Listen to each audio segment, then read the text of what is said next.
Ada ibu-ibu berdatang bertanya sama saya, dia bilang, Ustaz, jeleknya itu sifatnya tetanggaku. Kenapa lagi bu? Masa tahu istrinya belum pikirin kuburna, baru 3 bulan meninggal istrinya kawin lagi. Saya bilang, itu tetanggaku masih hidup istrinya kawin nih. Itu takur. Kalau nak kena maki penyakit gula, dek na gaga nyamang. Nah bilang orang di kampungku, anu Ustaz, sakit apa kayak Nah bilang kombinasi. Apa sih itu kombinasi? Nah bilang anu, satu mau gula, satu tidak mau gula. Aku bilang bukan kombinasi, komplikasi. Nah bilang yo kau mau kasih lurus si kakoton sih ada sikolamu. Coba tuh.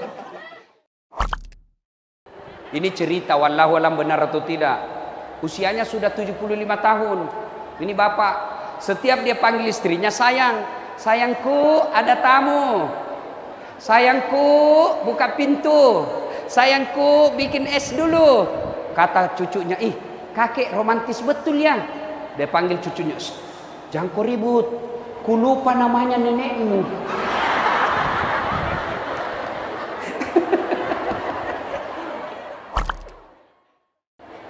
Saya pergi mall ibu. Setiap saya jalan, itu tangannya istri saya di sini. Wih, orang cakap, Ustadz romantis sekali, pegang tangannya istri. Saya bilang jangan salah, karena kalau lepas tangannya banyak diambil.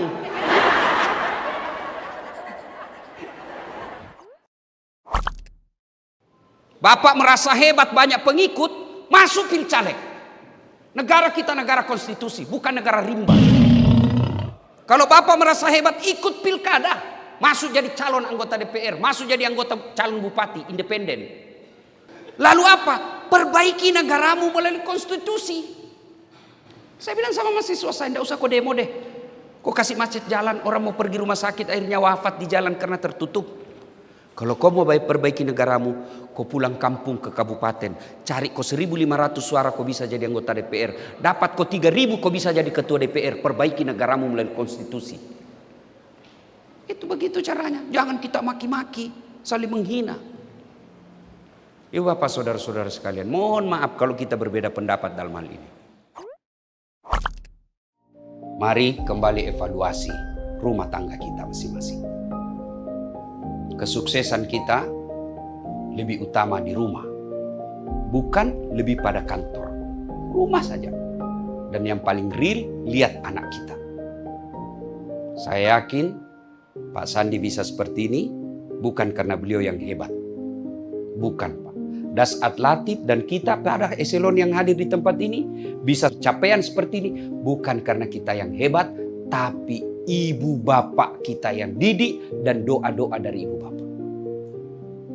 Maka tahun ini kalau bapak bersyukur, mari kembali caranya muliakan orang tua. Tidak ada kemuliaan seorang hamba di hadapan Allah ketika dia tidak tahu memuliakan orang tuanya. Bagaimana ada kita menjadi soleh dan soleha? Tidak usah cemaskan soal kantongnya. Tidak usah cemaskan soal isi perutnya. Cemaskan akhlak dan agamanya. Dan salah satu cara agar anakmu soleh dan tidak keras hati, tidak kepala batu, jangan kau kasih makan uang haram. Bapak boleh bisnis di luar, tapi hati-hati membawa uang pulang ke rumah, karena itu akan menjadi darah daging anak dan keturunan kita. Suami sayangi istri, istri hormati suami. Tidak gampang tong itu kodon jadi suami. Lihat ini suami tak kodon muka-muka kasihan semua ini. Lihat nih, batena itu kodon pergi cari konsumen. Biar hujan, batena orang jelek namanya ini cantik, tapi padahal bohong itu. Untuk apa? Yang penting lagi balakah. Itu mikas yang harga dirinya suamimu begitu. Maka harga itu kalau pulang nih. Yang kau baru datang langsung mana HP nu hap dong yang tong ini laki tolo ini. Pelan-pelan juga. Nah kira gampang jadi jangan tahu ibu saya serius tong ini. Mewakili perasaan laki-laki. Sekarang pertama, apa sebab orang bercerai-berai? Satu, penyebabnya orang cerai-berai kepentingan kekuasaan politik. Saudaraku prajurit TNI, Jangan kau menjadi penyokong satu partai atau satu calon bupati, calon gubernur, calon wali kota, bahkan sampai calon presiden sekalipun. Kalian lebih terhormat daripada calon presiden. Siapa yang ditugaskan menjaga NKRI? Siapa? Capres. Siapa ditugaskan? Kalian TNI. Maka harga diri Republik Indonesia, prajurit TNI yang tertinggi, jaga Republik Indonesia, bukan jaga pribadi seseorang. Itulah TNI. Saya bilang sama mahasiswa saya, Dek, kamu tidak usah cita-cita jadi pegawai negeri. Belum tentu diterima, persaingan ketat, berapa juga gajimu. Orang sekarang mau jogok sampai 500 juta mau jadi pegawai negeri. Nah sampai pensiun kau tidak bisa kembalikan itu 500 ribu. Kenapa kau tahu? Saya tahu Pak. Kenapa? Saya pegawai negeri. Gali lubang tutup lubang. Saya bilang sama sekampungku, gajiku 9 koma. Wih, banyak Ustadz. Artinya tanggal 9 sudah koma. Gimana supaya Allah jaga suami tak?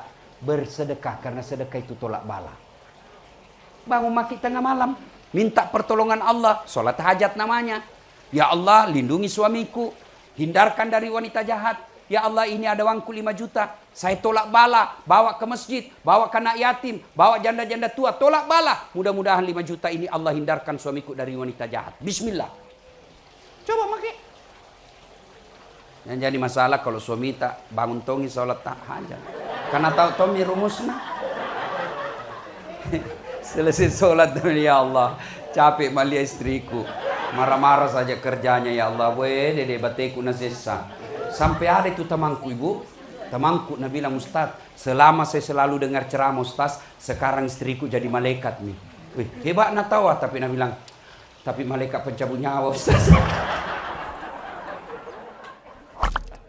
Ini yang banyak dilanggar sekarang perempuan. Begitu suaminya pergi kerja, langsung Tomina telepon tamang SMA-nya dulu. Datang mako, pergi mi suamiku.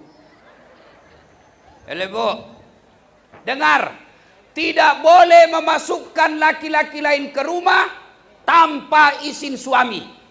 Sepupuku Ustaz, baik sepupu 1 kali, sepupu 2 kali, sepupu lain kali, tidak boleh. Sekarang banyak orang terjadi perselingkuhan dalam rumah tangga. Ini penyakit kita semua. Ada suami, ada istri berselingkuh. Nah protes ke ibu-ibu.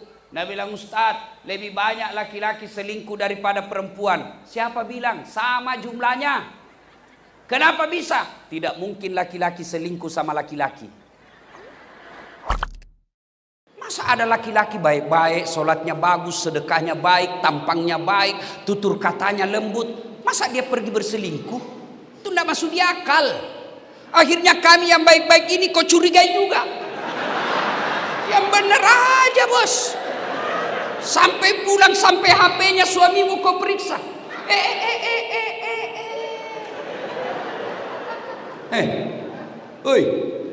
Oi. Dengar baik-baik. Kami ini laki-laki tergantung istri. Kalau istrinya baik, tutur katanya lembut, penampilannya menawan, dia urus anak-anaknya di rumah, dia hormati mertuanya, biar perempuan mana yang goda, dia akan berkata, ada bidadari surga di rumahku.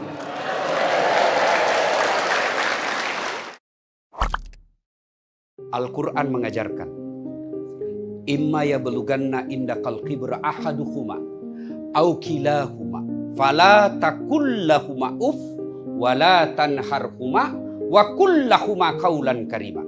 Yang kurang lebih terjemahan ayat ini, apabila kedua orang tuamu sudah uzur, sudah lanjut usia, pasti karena dia sudah lanjut usia, kita ambil, simpan di rumah. Ketika itu pasti timbul dan akan muncul cobaan sebagai anak. Orang tua kita mulai ingatannya lain-lain, orang tua kita mulai rewel, maka Allah menguji. Maka ketika itu, maka Allah sampaikan dalam ayat berikutnya, jangan kau berkata ah. Coba, ini sangat logis ayat ini. Orang tua sudah usur, tidak mungkin kita biarkan tinggal di rumah meskipun dia kaya. Maka kita ambil. Ketika sudah dalam pemeliharaan usia tua, Maka Allah perintahkan, jangan kau berkata saja dilarang, apalagi sampai meneteskan air mata ibu, bapakmu. Bahkan menurut tafsir ulama tentang ayat ini, bapak mau berbuat baik, yang disebut ayat kaulan karimah, berbuat baik kepada kedua orang tua. Bapak mau bangun masjid, transfer. Pak Sandi mau bangun masjid di Gorontalo, transfer duitnya. Bukanlah suatu kesalahan. Itu bisa, amalnya tidak berkurang. Pak Sandi mau bangun panti asuhan di Padang dengan mentransfer, itu juga suatu kemuliaan. Tapi menurut ayat ini, Pak Sandi mau berbuat baik, Dasat mau berbuat baik kepada orang tuanya, akhlak mulia jangan kau transfer. Tanganmu dengan tangannya orang tuamu. Itu yang disebut akhlak mulia kepada orang tua. Maka masuk tahun baru besok, yang ibu bapak masih ada orang tuanya, ayo, kalau masih selokasi dengan kita, belilah baju yang baru. Belilah makanan kesenangan orang tua. Datang pagi hari selesai sholat subuh, persembahkan kepada orang tua dan minta didoakan. Itu jauh lebih mulia doanya ibu bapak kita daripada doanya seorang ulama. Untuk anak. Jadi kan biasa kita lebih senang minta didoakan sama ulama daripada dari ibu bapak kita. Ketemu ulama, cium tangannya, salah tidak. Tapi ketika ibu bapakmu kau tidak cium tangan, tidak ada gunanya mencium tangan ulamamu. Orang tua, cium tangannya, muliakan, bawa makanannya, kesenangannya. Jangan sampai datang orang tua kita dari kampung, kita telepon, Pak saya sibuk, itu ada sopir, bapak mau kemana saja, sudah siap temani. Mau makan, ada pembantu yang sudah layani. Orang tua kita bukan diserahkan kepada orang-orang di sekitar kita. Tapi kalau mau dapat berkahnya hidup, muliakan orang tua. Almarhum bapak saya pernah menerima baju dari adiknya, baju batik. Dan itu baju batik kesenangannya. Karena Pak Sandi, bapak saya petani penggarap. Sawahnya orang dikerja, lalu bagi hasil. Ya termasuk ekonomi, ya lemah lah. Kalau tidak dikatakan miskin. Nah, ada baju batiknya itu karena senang kemana-mana saja dia pakai. Sholat Jumat, pengantin, ke Makassar dia pakai. Akhirnya lapuk dia punya sini. Lapuk kera baju belakangnya. Lalu dia bilang, tolong balik itu. Kan biasa saya pun mungkin Pak Sandi mungkin dapat juga itu. Ketika kita masih sekolah dulu di kampung, kalau sudah lapuk ini ditukar, dibalik ke jahitannya. Sayangnya beliau wafat sebelum selesai jahitan kerah bajunya dan tidak sempat digunakan. Saudaraku yang masih hidup orang tuanya, kalau Allah beri rezeki tahun 2022, tidak usah investasi banyak-banyak kalau kau lupakan orang tuamu. Maka saudara, kalau setahun-tahun yang berlalu ini hidup kita kok tidak bisa bahagia, cita-cita kok jauh dari harapan, bisa jadi kemungkinannya sangat yakinkan bahwa kita tidak melayani orang tua dengan sebaik-baiknya. Aneh tentunya kita sebagai anak, ketika ada acara-acara hari besar, kita datang kepada pejabat kita lebih dulu ke rumahnya, cari muka. Sementara orang tua, jangankan kita sapa, kita telepon pun kadangkala kita lupa. Ketika pejabat kita menelpon, di saluran lain ibu kita juga menelpon. Biasanya kita terima teleponnya ibu, lalu kita bilang, Bu tunggu ya, menelpon saya punya kabar, menelpon saya punya dir. Terbalik saudaraku, terima teleponnya pejabat kita, atasan kita, mohon maaf Pak, 5 menit setelah ini saya telepon balik karena orang tuaku lagi menelpon. Itu akhlak mulia, dan Anda tidak akan dihinakan oleh makhluk manusia ketika engkau memuliakan orang tuamu.